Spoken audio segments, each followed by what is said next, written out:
Since you also asked me din na what can an ordinary person do nowadays na aside from one seeking God, two is doing your job well, okay, doing your vocation well, is then third is that uh value your choice. Yung Mm. vote mo matters. Right. Okay? So that's why it's important that we vote the right leaders. Mm. Okay? If we can vote for the right leaders who can significantly impact Mm. ano our country because of Mm. who they are, Yeah. 'di ba?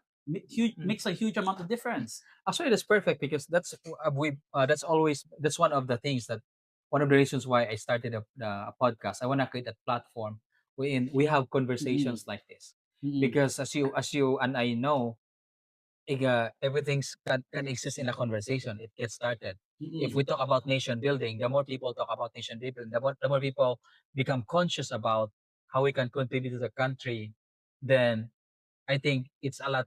It would create a